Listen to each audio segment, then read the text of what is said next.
Hi, this is Kevin Martin with Piece of the Past with another autograph industry blog. This one's called What's Wrong Over at eBay. Well, there's too many things to go into there.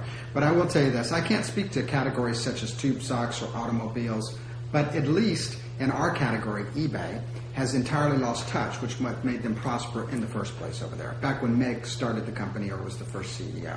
I mean, let's look today, though, at what they call their detailed seller ratings and the way this works. That's the 1 through 5 stars that a buyer can leave on a seller on a transaction, not the other way around, in fact. Now, after 10 years of being able to label a buyer as being bad with a negative, that option was taken away several years ago by eBay from the seller. Apparently, they believe all buyers are good and have no ill will towards a seller, no issues with their finances, no problem completing a transaction. We all know that's not true, but they're no longer allowed to give the buyer the feedback that they so sometimes richly deserve. Case in point, a brand new autograph dealer we know here goes on eBay and they set up an account from scratch, had never been on before, starting with 0 feedback, of course. Now, eBay doesn't allow these detailed ratings until at least 10 buyers have bothered to fill them out. They don't require them to do it. So literally, you could sell to people for a long time without being rated. But I digress, that's not the main problem. Now, this seller we knew shipped on time, used the postal software, by the way, which eBay promotes and profits off of, and that they very nearly require you to use now, since the tracking is how eBay determines that you are shipping in a timely manner, hence one of your star ratings. Now, then the day came when this seller got their coveted 10 buyers to rate them. Now, ironically, at that point, they had 49 positives. That meant 49 people had left that they had purchased something positives before they got the 10 that had filled out the star rating system. Well, all positives were glowing reviews, all 5 stars all the way down. That's under communication. Shipping cost, which had to be 5 stars because this seller was doing free shipping, so they weren't charging anything. Shipping time, how quickly you would ship. Remember, eBay tracks that. And then accurately describing your item. They had perfect stars. Then they had a buyer who won an item from out of the country, despite the fact that in their ad they stated they would not ship out of the country, something that eBay says is the right of the seller. They stated that they wouldn't, and they had no terms for that shipping amount. But this person, they bid anyway. So there's a problem with the software that eBay needs to address, but the point is they did. They paid nearly $23.50 in shipping, this seller, to ship a $20 one item. And it was ready to go out and already packed up, in fact, when this buyer opens an eBay complaint, never having emailed the seller first. Which, by the way, when they go to do that, there's a thing that pops up on eBay saying, have you communicated with your seller first? They should have to prove that with some sort of email exchange, but they don't. So they lied and they went ahead and opened it. So they didn't. They stated that the postage was too high. Can you imagine? Of course, they were in Australia, another country. Remember, the postage is a discounted postal rate through eBay's program. So they wanted a refund the day after the auction closed. Well, the seller that we know immediately agrees and issues the refund. They lose the $23.50 right away. Not to mention, of course, the $20 sale is gone. The underbidder's not allowed to buy it. To the buyer who supposedly wasn't even able to buy the thing in the first place because they were against eBay's rules because they were out of the country.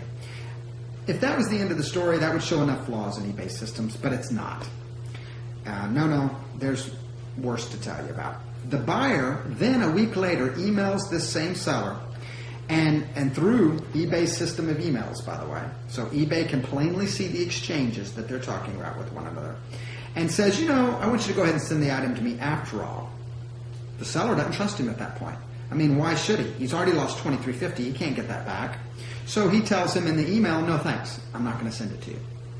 So the buyer, who's really not a buyer anymore, right? Because he never bought anything, nor was anything ever shipped to him. Because eBay issued them a refund before the item was even shipped. That same buyer was allowed by eBay to use the detailed rating seller system and leave the seller a negative, taking their 49 positives and plunging it from 100% to 90% right there, then trashes them on the communication star, so his 5-star went down to 1 star, because he'd only had 10 good ratings, remember, before. Because, like my wife, they just didn't get to hear what I guess they wanted to hear from the seller. And on the time of shipping star, which is even more absurd, since, remember, nothing was shipped, they trashed them all the way down to 1 star on that one, too. So the seller used report the buyer option that eBay gives. And they explained to them, hey, you can see the emails between us.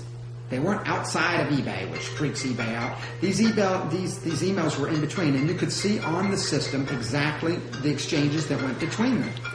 So it's bad enough that the eBay fraud department, headed by John Gonzalez, was disbanded at eBay when John told the LA Times in a published article that the third-party opinionators on eBay, specifically PSA and JSA, quote, suck, and on their best day are inept. This was from eBay's own head of the fraud division. It's widely believed these comments showing the ineptness of eBay and all of this caused John's firing from the company, or relocating, or whatever actually happened to him. But fraud is more rampant than ever before on eBay. In a quick field search, you can verify this level, in autographs especially. So wouldn't you think it's unwise, in the light of this, that eBay would have such a serious anti-seller issues like these to contend with as well? But it's because they likely just don't care anymore.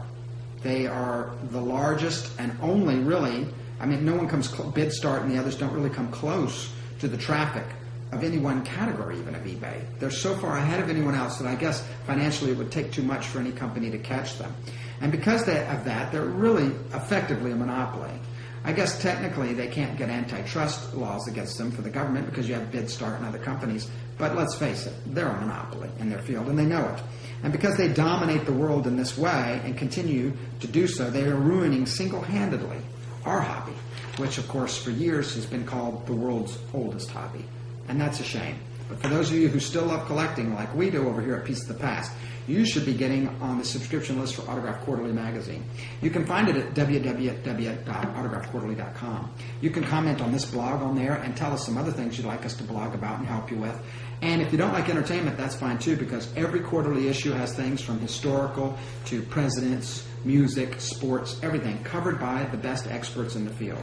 In fact, the magazine pays for their writers. So if you have a good article and you're an expert in your field, no matter how specific, get on there and blog about it or email the people over there because they'll probably want you to write for them. It's bound like a book, so it's really good for reference material, and the exemplars that are in it will last forever that way instead of a magazine format that falls apart. And hey, you should support it because it's the only magazine in the field anymore. This is Kevin Martin at Piece of the Past. Until we talk to you next time, happy collecting.